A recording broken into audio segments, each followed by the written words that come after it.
Assalamualaikum warahmatullahi wabarakatuh. Di sini saya akan mempresentasikan hasil tugas kelompok kami, yaitu tentang persamaan linear dan non-linear dengan metode biseksi dan regula palsi.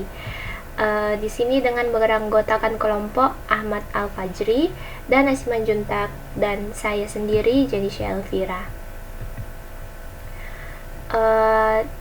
Pada bab 1 ini latar belakangnya yaitu membahas tentang persamaan linear dan non-linear, merupakan salah satu materi dasar dalam matematika. Persamaan linear adalah persamaan yang memiliki pangkat tertinggi 1, sedangkan persamaan non-linear adalah persamaan yang memiliki pangkat tertinggi lebih dari 1. Metode biseksi merupakan metode yang membagi interval menjadi dua bagian yang sama, kemudian memilih bagian yang memiliki tanda fungsi yang berbeda sebagai interval baru.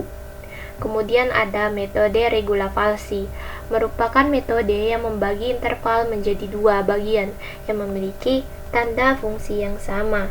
Kemudian memiliki bagian yang memiliki nilai fungsi yang lebih kecil sebagai interval baru. Nah, terus ada di bagian rumusan masalah. Yang pertama adalah bagaimana cara menerapkan metode biseksi dan regula falsi untuk menyelesaikan persamaan linear dan non-linear. Yang kedua, bagaimana cara penerapan metode biseksi dan regula falsi. 3. Ada kelebihan dan kekurangan metode biseksi dan regula falsi.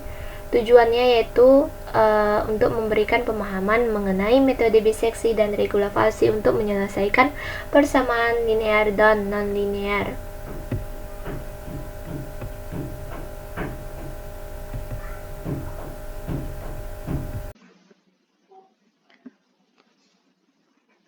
Pada bagian ini, saya akan menjelaskan pengertian tentang persamaan linear dan non-linear dengan metode biseksi dan regula falsi. Yang pertama, metode biseksi disebut sebagai metode bagi dua, pemenggalan biner atau metode Bolzano. Prinsip metode bagi dua adalah mengurung akar fungsi pada internal X, A, dan B, atau pada nilai X batas bawah A dan batas bawah B. Selanjutnya, interval tersebut terus-menerus dibagi dua hingga sekecil mungkin, sehingga nilai hampiran yang dicari dapat ditentukan dengan tingkat toleransi nilai error tertentu. Metode biseksi merupakan metode yang paling mudah dan paling sederhana dibanding metode lainnya. Adapun sifat dari metode antara lain adalah yang pertama, konvergensi lambat. Yang kedua, caranya mudah. Yang ketiga, tidak dapat digunakan untuk mencari akar imaginer. Yang terakhir, hanya dapat mencari satu akar pada satu siklus. Untuk lebih jelasnya, kita bisa lihat pada gambar di samping ini. Sudah tertera jelas. Selanjutnya adalah metode regula falsi. Metode regula falsi adalah metode pencairan akar persamaan dengan memanfaatkan kemiringan dan selisih tingkat dari dua titik batas range. Pada umumnya, pencarian akar dengan menggunakan metode biseksi selalu dapat menemukan akar, tetapi kecepatan untuk mencari akar hampiran sangat lambat. Untuk mempercepat pencarian akar tersebut, maka nilai-nilai dari FA dan B perlu diperhitungkan. Metode yang memanfaatkan nilai FA dan FB adalah metode regula falsi atau biasa disebut dengan metode titik palsu. Seperti yang kita lihat pada gambar di samping ini. Di sini sudah dijelaskan bagaimana kriteria dari metode regula falsi tersebut. Selanjutnya, penggunaan metode. Seperti yang tadi kita bahas, metode biseksi adalah salah satu teknik numerik yang digunakan untuk mencari akar dari suatu fungsi matematika di antara dua nilai batas yang diberikan. Metode ini menggunakan pendekatan berulang dengan mengurangi interval di mana akar tersebut berada. Dalam metode biseksi terdapat beberapa tahap untuk penyelesaiannya. Tahap pertama adalah proses penentuan fungsi matematika yang ingin dicari akarnya sebagai f(x). Selain itu, tetapkan batas error yang dikehendaki atau biasa disebut dengan APRE yang menunjukkan tingkat ketetapan hasil aproksimasi. Tahap keduanya, pilih rentang nilai taksiran awal X dengan batas bawah X1 dan batas atas XU.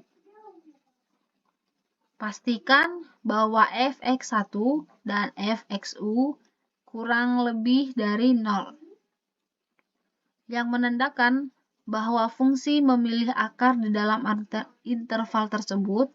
Jika tidak memenuhi, ubah nilai taksiran awal X sehingga kriteria ini terpenuhi. Tahap ketiganya, lakukan iterasi selama APRE belum mencapai error R. Iterasi ini berfokus pada penyempitan interval yang mengandung akar. Tahap selanjutnya yaitu tahap keempat, hitung nilai X-root atau disebut dengan XR sebagai rata-rata dari batas bawah dan batas atas, yaitu nilai mutlak dari XR sama dengan X1 ditambah XU per 2. Tahap kelima yaitu penyesuaian batas interval. Tentukan apakah fxr dan fxu lebih kecil atau kurang dari 0. Jika benar, maka set x1 sama dengan xr. Langkah ini membantu memperkecil interval yang mengandung akar. Tahap selanjutnya, tahap ke-6, hitung nilai absolut persen relatif error atau biasa kita sebut dengan APRE. Pada setiap iterasi menggunakan rumus error A. Nilai mutlaknya adalah XR new dikurang X all R. Nilai mutlak dari error A sama dengan X new R dikurang dari X all R per X new R. Memberikan indikasi seberapa dekat hasil iterasi saat ini dengan hasil iterasi sebelumnya. Tahap yang terakhir yaitu tahap ke-7, teruskan iterasi hingga APRE lebih kecil dari error R terpenuhi. Pada iterasi XR dianggap sebagai akar persamaan fx.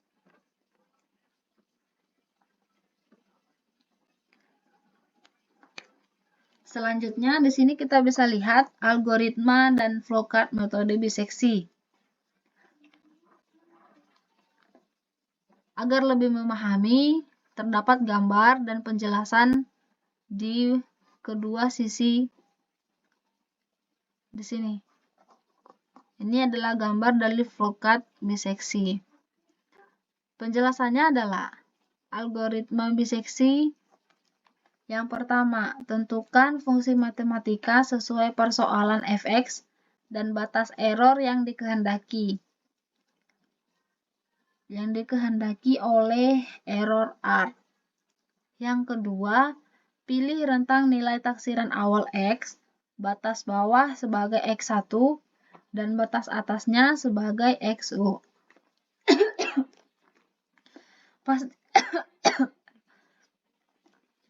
Pastikan bahwa fx1 dan fxu lebih kecil dari 0. Jika tidak memenuhi, ganti nilai taksiran awal X. Tahap yang terakhir, iterasi hingga APRE lebih kecil dari error A terpenuhi. Caranya yaitu untuk menghitung nilai X-root sebagai nilai XR sama dengan X1 tambah X2 per 2. Jika fxr dan fxu lebih kecil dari 0, maka set X1 sama dengan XR. Jika tidak, maka set XU sama dengan XR.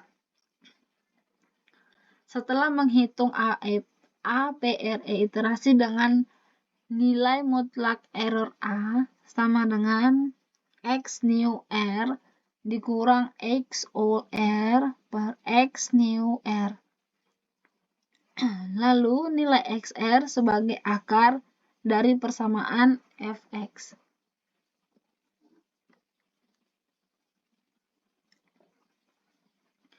Kalau misalnya di atas adalah algoritma flowchart-nya biseksi, yang ini adalah algoritma dan flowchart metode regula falsi. Di sini algoritmanya algoritma metode regula falsi terdapat beberapa macam. Yang pertama, didefinisikan fungsi f, fungsi fx. Yang kedua, ditentukan batas bawah A dan batas bawah B. Yang ketiga, tentukan toleransi error E dan iterasi maksimum N.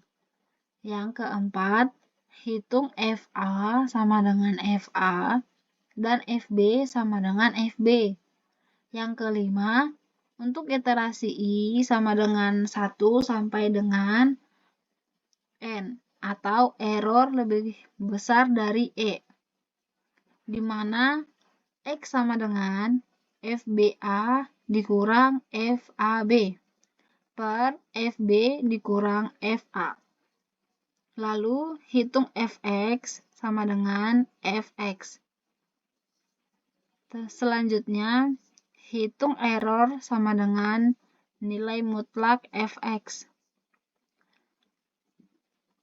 Dan selanjutnya lagi, jika Fx dikali Fa kurang lebih dari 0, maka B sama dengan X dan Fb sama dengan Fx. Jika tidak, A sama dengan X dan Fa sama dengan Fx. Dan yang terakhir, akar persamaan adalah X.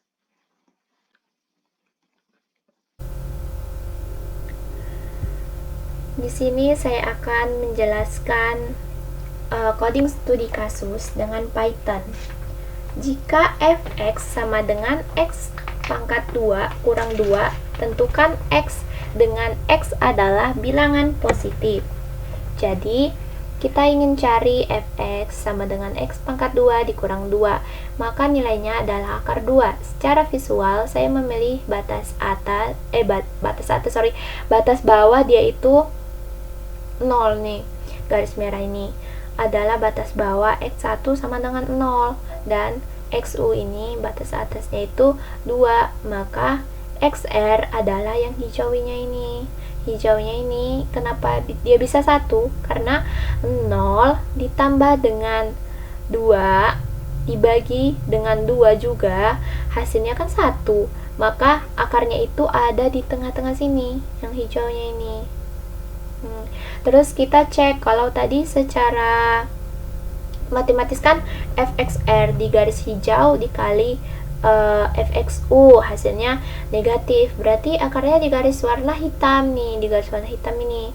Secara visualisasi tuh seperti yang ada akarnya disimpan, yang tidak ada akarnya itu dibuang.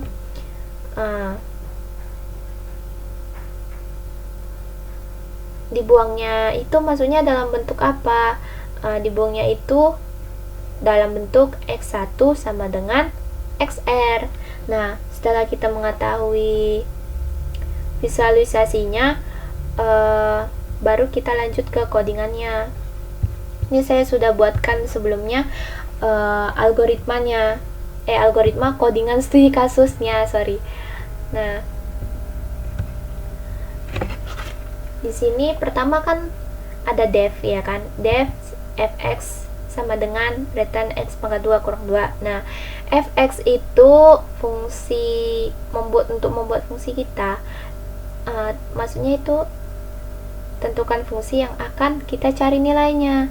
Nah, kalau return dia jadi variabel nih, return dia jadi variabel yang dimasukkan nama fungsinya adalah fx. Nah, nama variabel yang dimasukkan adalah x, yang dikeluarkan adalah x kuadrat dikurang 2, x kuadrat kurang 2, x kuadrat kurang 2, dan fungsi ini tergantung pemasangan kita masing-masing. Terus kita pilih nih batas atasnya, batas bawahnya itu xl sama dengan 0, baru batas atasnya itu xu sama dengan 100 dari interval pencarian akar ini, xu nya ini. Nah, baru selanjutnya tentukan apre-nya. Nah, tentukan apre mana ya? Tentukan apre itu dia gak ada nilainya. Jadi kita kasih lah nih kan 100 aja nggak apa-apa, yang penting nilainya lebih dari toleransi. Nah, terus dengan i ini kita representasikan ke iterasi sama dengan 1. Nah, jadi kita cek dengan menggunakan rumus ini. If fxl sama dengan if fxl dikali fxu kurang dari 0. Rumus ini untuk mengetahui apakah intervalnya valid untuk metode biseksi, maka kita memakai rumus ini. Baru kita buat tuh headernya itu dengan memakai print, dengan memakai kata print. Nah, print itu kan untuk kayak mencetak gitu kan, mencetak variabelnya. Nah, baru kita buat ini header yang saya mau ini iterasi ya. Saya mau beri selanjutnya tanda tab sebagai tanda pemisah. Nah, tanda tab itu apa? Ini tanda tab. Ini tanda tab yang saya blok ini adalah tanda tab, ya kan? Tanda tab itu tanda pemisah, seperti kalau kayak di keyboard, tapi dalam Python garis miring tab dalam kurung persen itu. Setelah kita run, maka kalau misalnya kita run kan, maka akan muncul header. Nah, kalau kita run, tadi saya udah coba, akan muncul seperti ini dia, iter xl xr apre ini kan yang dalam persen gitu loh untuk tabnya tadi yang saya bilang. Ya kan. Baru jika ada fungsi yang tidak kemungkinan tidak kongruen atau konvergennya lama, dengan permasalahan ini kita bisa mengalihkannya dengan menulis while not. Nah, while not ini. Nah, while not itu apa? Artinya selama tidak. Selama tidak apa? Selama tidak lebih dari 100 atau tidak kurang dari apre-nya, tidak kurang dari toleransi. Nih, tidak kurang dari toleransi apre-nya itu. Jadi kalau misalnya iterasi kita tidak konvergen dari 100 ini dari 100, otomatis dia diberhentikan, dan syarat keduanya yaitu ada or, memakai ada kata or. Sini or. Nah, or yaitu atau salah satunya terpenuhi, maka program kita itu berhenti. Selanjutnya di sini ada xr sama dengan xr old. Nah, itu kan ada perhitungan sebelumnya tuh kan, atau akar sebelumnya. Mungkin kita pakai pola pikir yang sederhana gitu. Kalau kita run, otomatis dia cuman dia itu nggak not defined gitu loh, nggak ditemukan.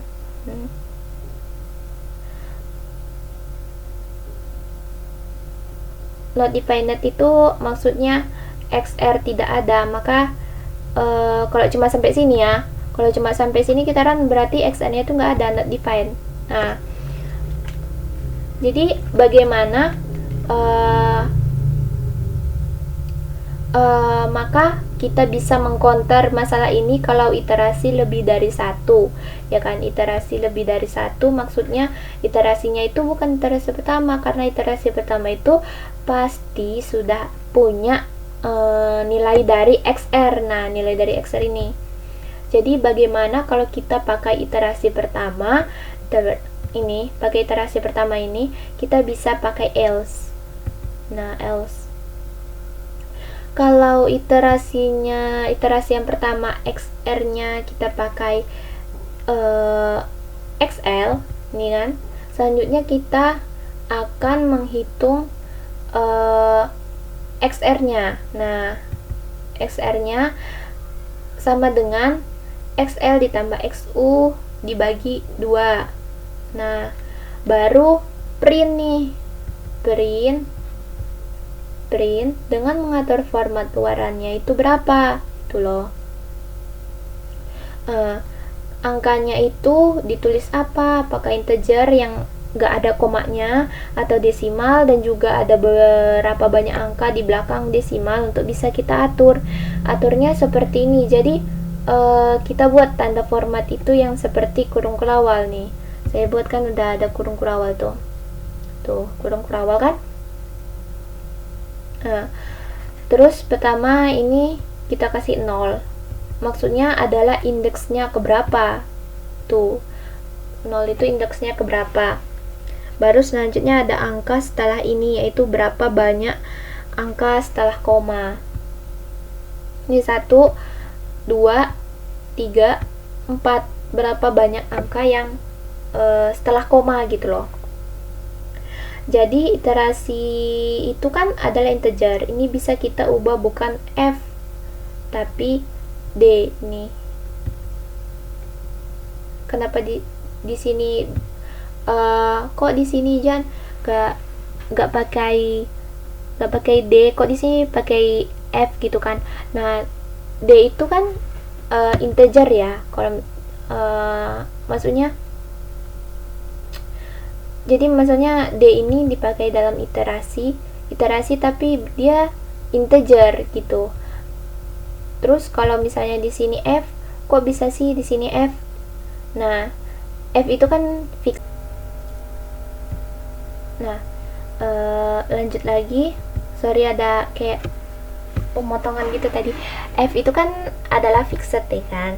Fixed itu udah pas, maksudnya dia udah pas, gak bisa diubah-ubah lagi. Baru saya berikan tab nih kan, kemudian copy nih tab ini, copy tuh ke samping nih, 1, 2, 3, 4 gitu. Baru terus indeksnya ini harus kita ubah ke ini, indeksnya ini harus kita ubah ke satu itu berarti XL dia kan. Nah, indeks 2 itu XU. Nah, indeks ketiga, keempat ini indeks kedua itu XU. Indeks ke-1 itu XL. No. Itu kan 0. XL itu 1, XU itu 2, XR itu 3, APRE itu yang 4-nya, yang dalam persennya. Jadi gini loh, ini indeksnya itu ini 1, ini 0, ini 1, ini 2, ini 3, ini 4-nya, yang dalam persen gitu. Baru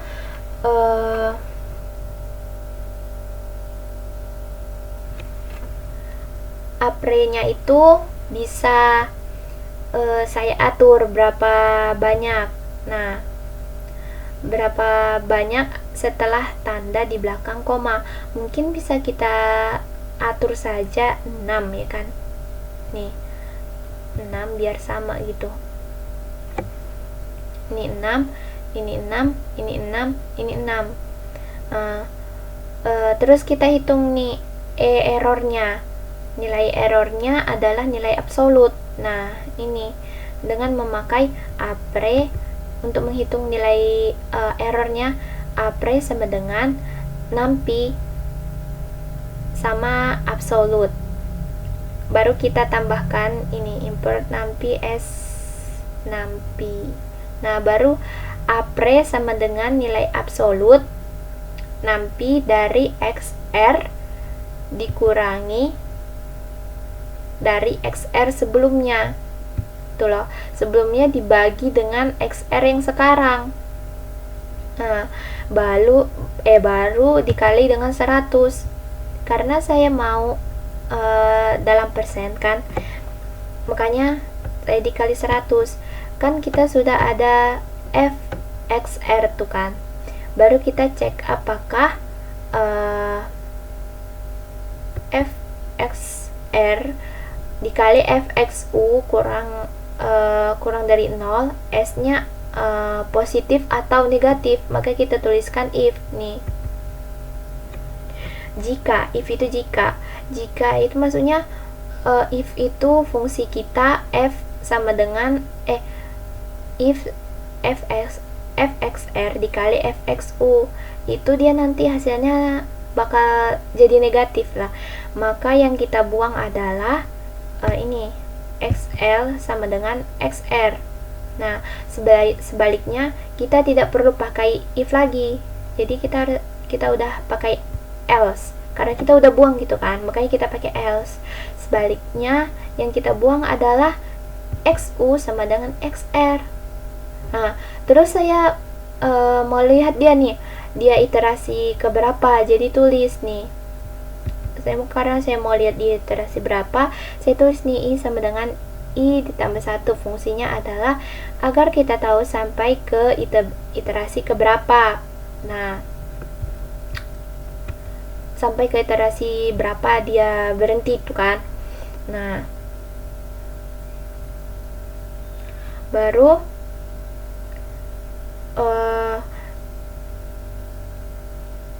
kemudian ada if apre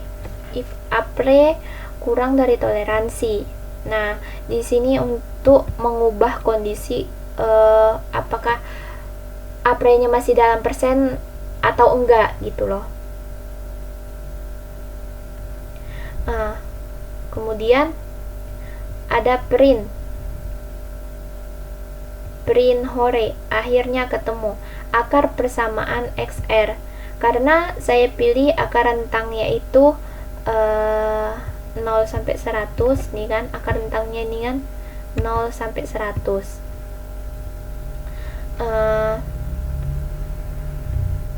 Baru ini